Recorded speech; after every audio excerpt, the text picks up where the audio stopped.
5월 항쟁의 가치를 역사에 남길 수 있도록 노력하겠다. 어제 5.18 40주년 기념식에서 거듭 확인된 약속이었습니다. 여당인 민주당도 5.18 관련법 개정을 추진하겠다고 밝혔는데요. 좀 더 자세한 내용 직접 들어보겠습니다. 더불어민주당 광주시당 위원장 송갑석 의원 나와 계십니다. 안녕하십니까? 네, 안녕하세요. 안녕하십니까? 네, 광주 전남 이번 21대 국회의원 당선인들이 5.18 관련법을 1호 법안으로 추진하기로 했습니다. 이게 당론으로도 결정이 된 건가요? 네, 지난 17일 광주 전남 저희 18명의 더불어민주당 당선인들은 5.18 관련된 법안을 국회에 등원하자마자 공동의 1호 법안을 하기로 결정했습니다. 네. 어제 대통령께서도 기념식에 참석하셔서 5.18 진상규명 특별위원회의 활동을 적극적으로 뒷받침하겠다라고 말씀을 하셨습니다. 뒤이어진 저희 당 최고위원 회의에서도 이해찬 당대표께서 21대 국회에서 5.18 법안을 어떻게 다루느냐라고 하는 것이 민주당에 굉장히 중요한 일이다라고 말씀을 하셨고, 뒤이어서 다른 어떤 법안에 우선해서 5.18 법안을 처리하겠다라고 말씀을 하셨기 때문에 8개 법안 모두는 아니겠지만 그중에 중요한 법안 몇 개는 당론으로 채택될 가능성이 대단히 높다고 생각을 합니다. 네, 말씀하셨듯이 5.18 관련법이 여러 가지가 있죠. 네. 우리 지역 당선인들께서는 5.18 역사 바로 세우기 8법, 그러니까 네. 8개 법안 처리를 말씀을 하셨는데요. 이 내용들 어떤 것들이 있을까요? 대표적으로는 지난 20대 국회 때 발의가 됐다가 국회 문턱을 최종적으로 넘지 못했었던 5.18 역사 왜곡을 금지하는 처벌법이 하나가 있고요. 네. 그 다음에 또 중요한 것이 조금 전에도 말씀을 드렸지만 5.18 진상규명 추진위원회가 출범은 했지만 현재 3년이라고 하는 짧은 시간 내에 그 일을 모두 해내기에는 현재의 조사관의 숫자 또 조사관의 권한이 너무 작은 게 사실입니다. 네. 그래서 그것을 강화하기 위한 법안, 그리고 뒤이어서 5.18 유공자들의 예우를 보다 제대로 하는 법안, 그리고 마지막으로 국립묘지에 신군부 관련자들이 현재도 묻혀 있고 앞으로도 전두환, 노태우 같은 사람들이 사망을 하게 되면 국립묘지에 묻히게 되는데 그런 것들을 방지하는 법안, 이렇게 해서 총 8개로 구성되어 있습니다. 네, 이번 21대 국회에서 여당의 의석수가 아주 많지 네. 않습니까? 뭐 네. 슈퍼 여당, 거대 여당이라고 불리는데요.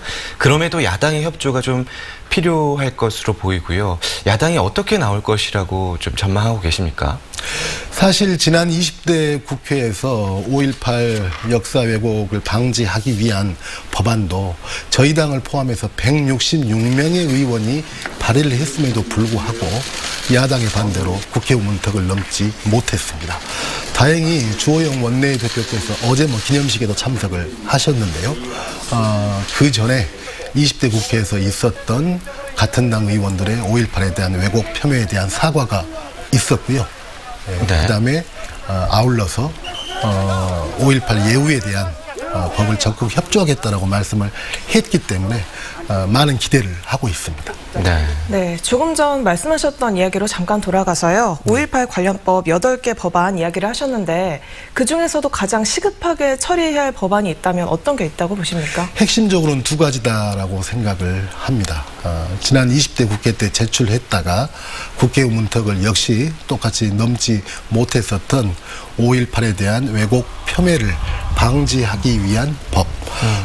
문재인 대통령께서도 MBC와의 대담에서도 아무리 표현의 자유가 있다 할지라도 역사적 사실과 민주주의를 왜곡하는 선까지를 넘어서는 안 된다라고 말씀을 하셨습니다. 그렇죠.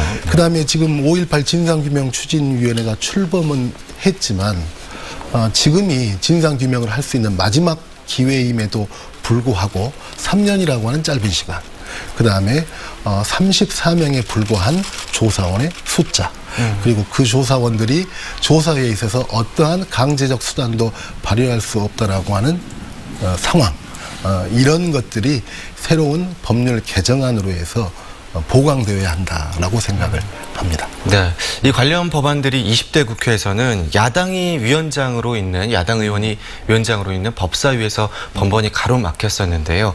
이번에 국회 원구성 협상이 좀 변수가 되지 않을까요? 어떻습니까?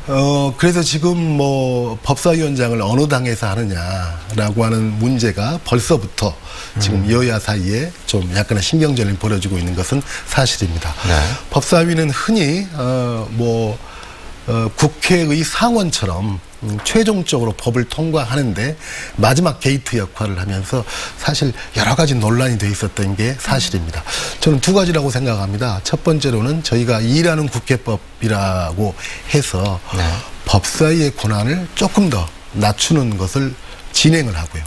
또 그 여부와 상관없이 누가 법사위원장이 되든지 간에 5.18 관련된 법은 역사를 바로 세우는 법이기 때문에 어느 당이 법사위원장이냐라고 상관없이 합의 처리해 가야 될 법이다라고 생각을 합니다. 네, 알겠습니다. 지금까지 더불어민주당 광주시당 위원장 송갑석 의원이었습니다. 오늘 말씀 고맙습니다. 고맙습니다.